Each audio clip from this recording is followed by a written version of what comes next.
This is on the Same Page podcast, inside the entrepreneurship up to a business plus a global business and the tech news. This is on the Same Page podcast with the Holy Stephen.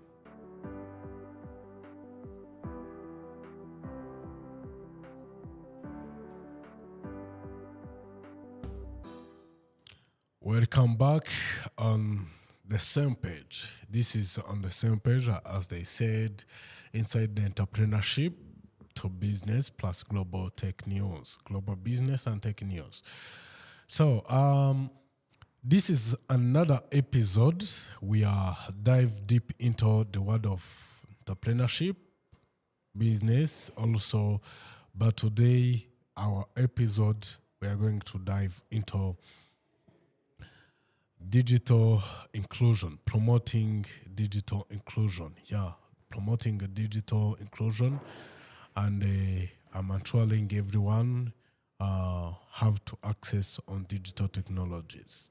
That's the things I'm saying. This one, that's why we have this topic, and the people must know why. At our first episode, we talked about enhancing the digital literacy, how that knowledge is very important. Is very, very important keyword in this life, from education to business to NGOs, private sector, social activities, social anywhere you are. And today we are going to have also Mr. Paulo Gashumba Nyonguru with us. Has the good name for London, Gashumba, and Paulo is the CEO. Having me.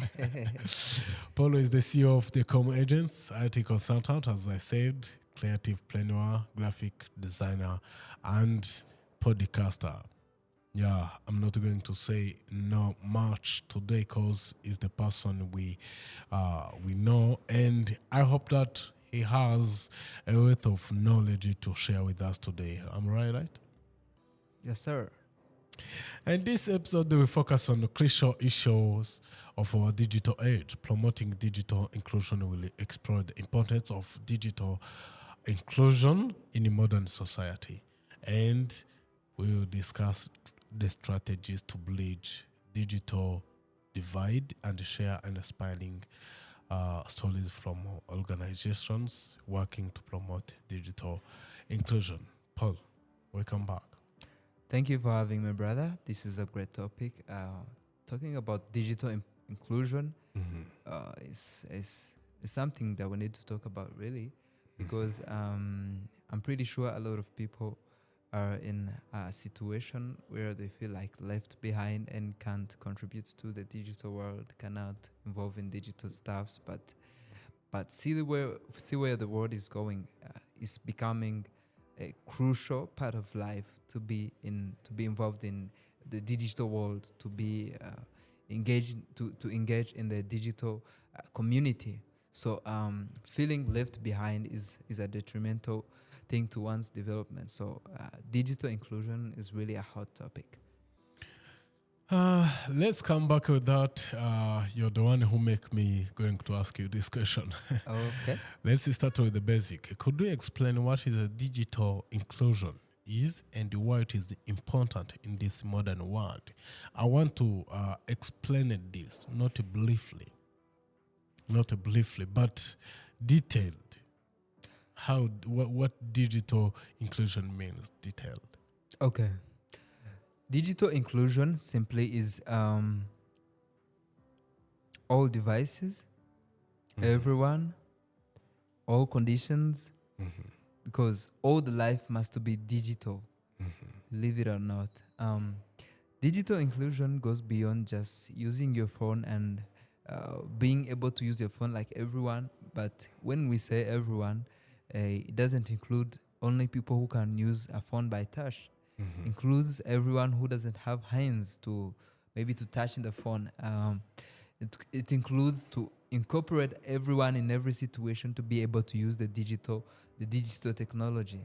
Yeah. So digital inclusion involves analyzing the cases different people might be in, and making sure that they have the appropriate access to digital technology. So digital inclusion says that everyone must go digital. It says that life of today must be transformed into in a more efficient, more effective, and more class way. You know. Yeah. That's And something I can add: digital inclusion combines all modes of using the digital technology. It ranges from the handheld technology like mobile phones to the Internet of Things and embedded systems like the digital at home.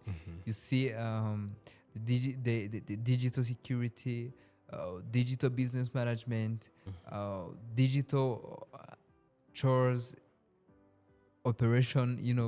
You see, now I can use a robot to clean my dishes. So it's I don't do it personally, but in the near future, we can be able to do that. So it's coming along the way. So digital is being incorporated in our daily life. Yeah. our daily life. Actually, that's very good to understand that digital inclusion is the essential flow for creating a capable opportunity for everyone. So, Paul, what are some of the strategies that can be help to bridge the digital divide? Today, we have the people who, let me say, like the people who born in the 90s, 60s, 1970s, 1980s, Even 40s and even 50s. Yeah, Yeah, sure. other people now. You see, I can say what, who are not familiar, They feel, like I said, they feel left behind. behind. Digital Yeah, world. they are not familiar with the tech. So that things create a divide. Create divide. We don't take it like there's a way we take something in a particular way, like inequalities, but it is not inequalities. Yeah. It is divide. It is like between us and them there is a channel. They call it an area of multi-generational conflict. Yeah, there is a channel we always fight. Some people, they say that we left it behind, and we are moving forward. We are moving forward. So, what are some strategies that can help us to bridge digital divide between us and them, between the people in that century, 20th century, and the people right now? And also, they need to move in with, if there is the modern, they are going to come, the modern society means that there is a modern education, there is a modern work, there is a modern communications, there is a modern transport, there is a modern business, there is a modern like commerce today, the commercials, there is a modern commercial, there is a modern banking, there is a modern, everything become modern, especially digitally.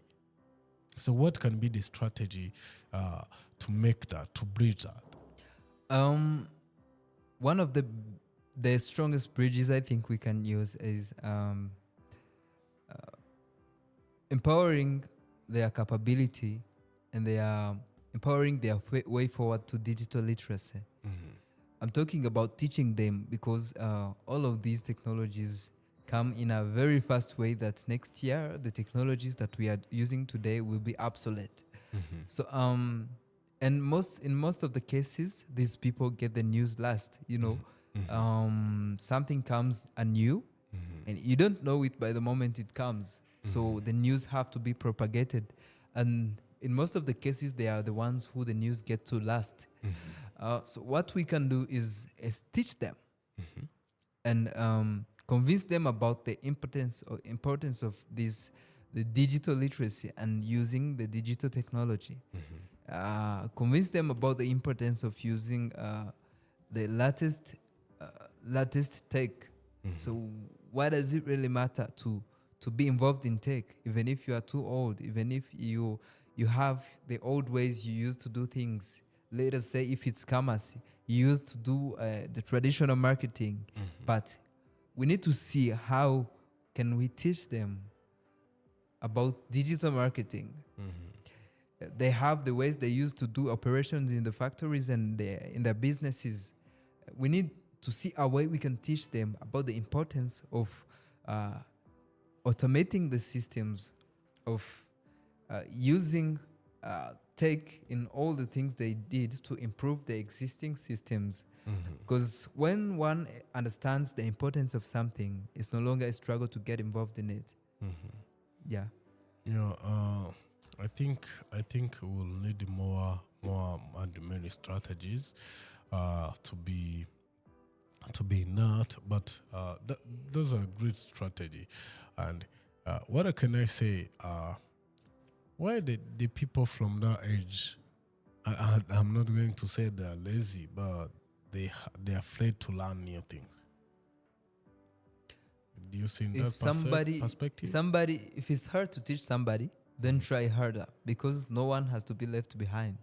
We are talking about inclusive digital transformation, so we must try hard to include everybody, even if it takes to teach harder. We need to teach harder, or maybe find the right way they can understand, because they don't have to get left way back.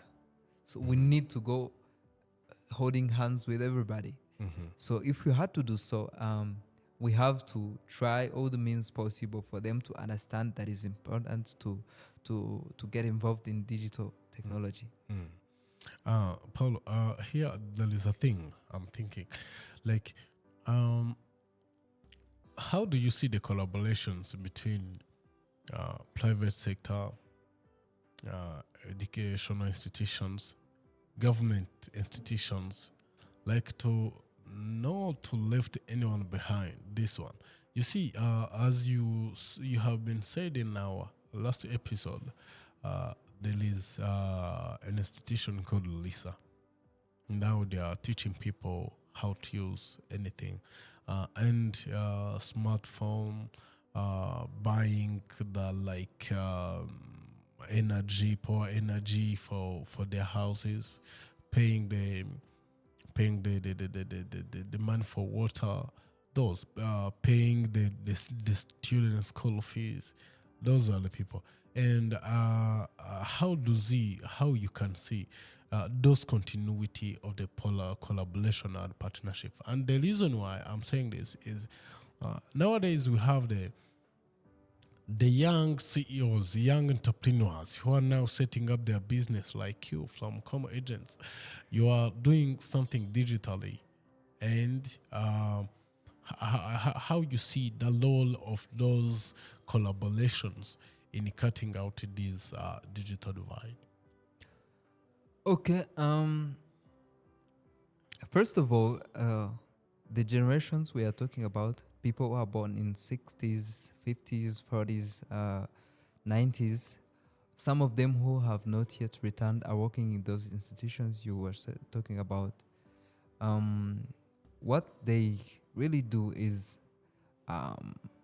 provide enough training and catch-up programs.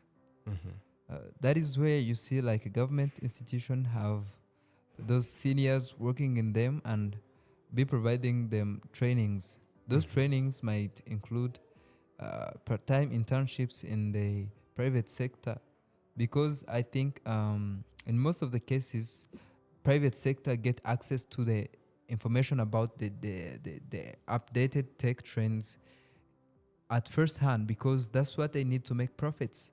So what they can do is open doors for everybody who is in those age and needs to be updated, needs to learn new things, needs to contribute to the latest tech. Another thing I left behind is the government can invest in empowerment programs to empower those seniors to be able to walk along with others, because they don't need to be left behind. Any living being is a resource to the country. So when he is not able to work, when he or she is not able to contribute his part to the growth of the country, it is a problem. So everyone needs to be concerned about the transformation of the population, and that is including all those seniors. Yeah, that's what I can say. That's great strategy.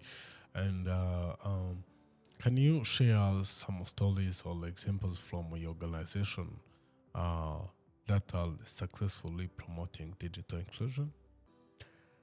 We are promoting digital inclusion by training graduates from the universities, and trying to provide excellent services to our clients.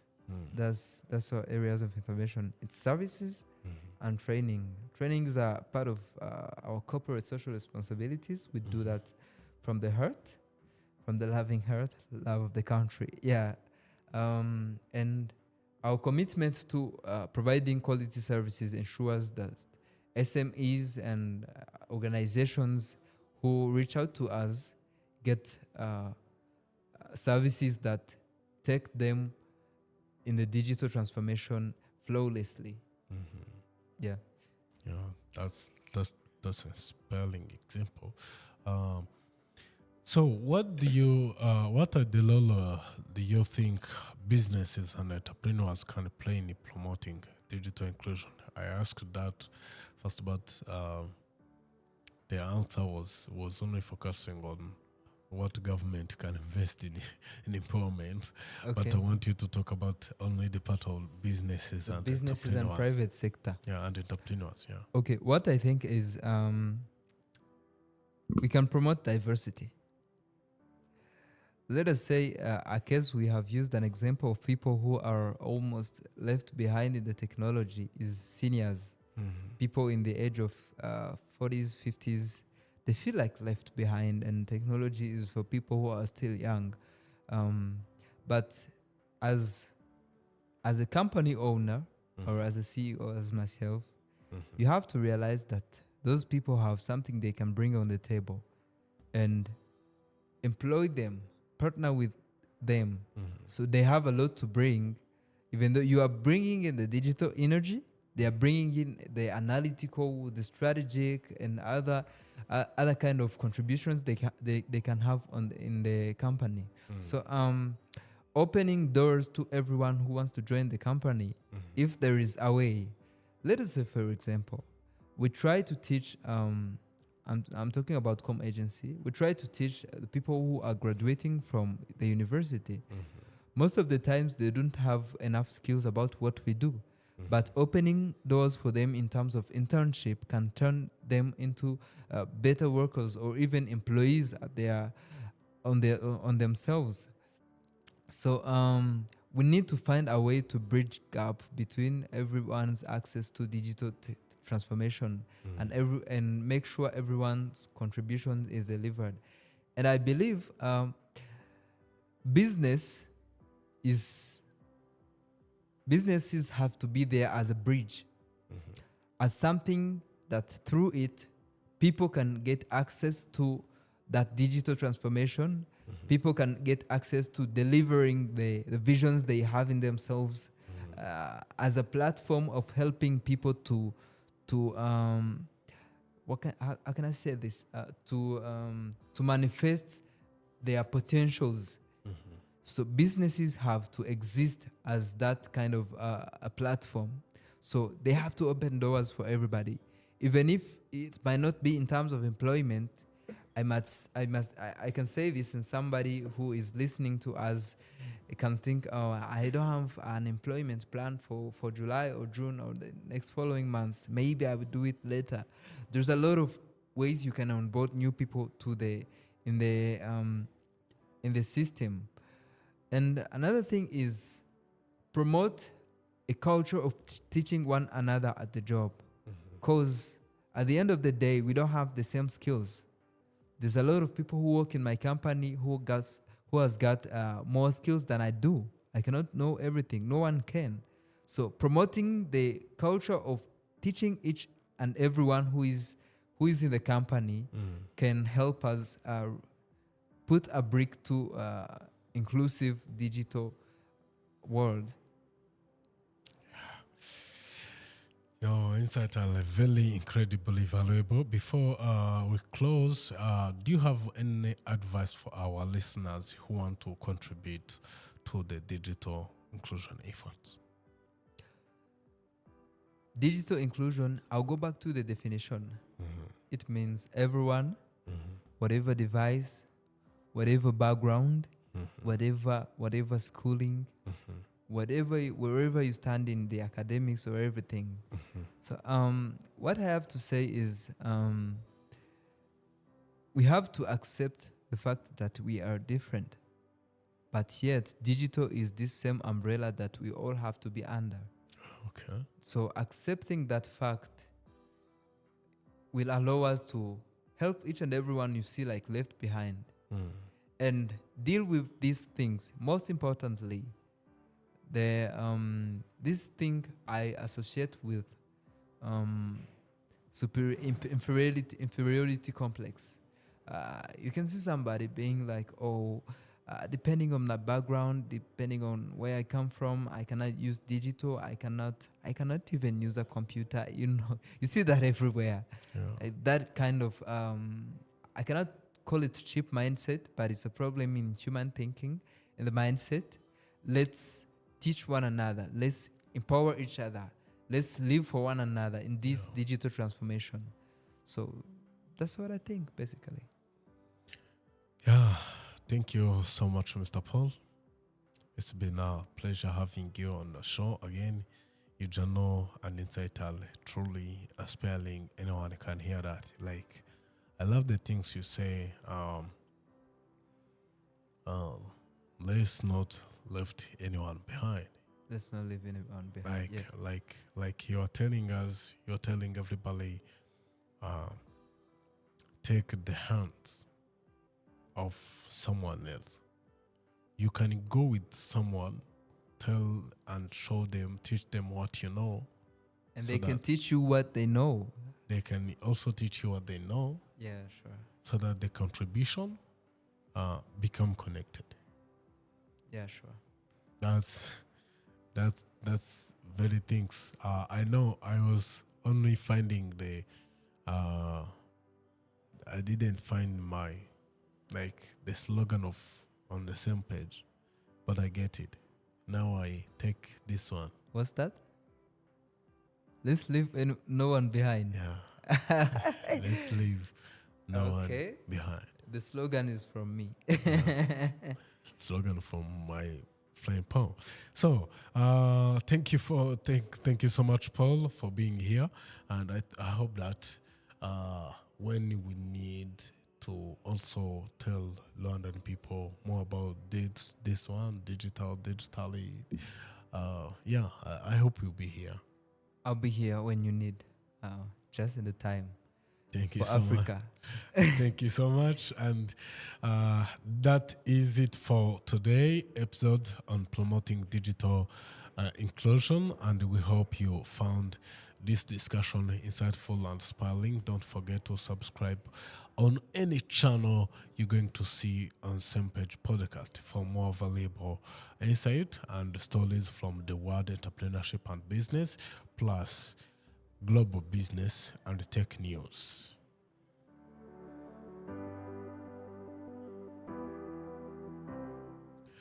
Stay tuned for our next episode. Until then, let's stay on the same page. Goodbye, everyone.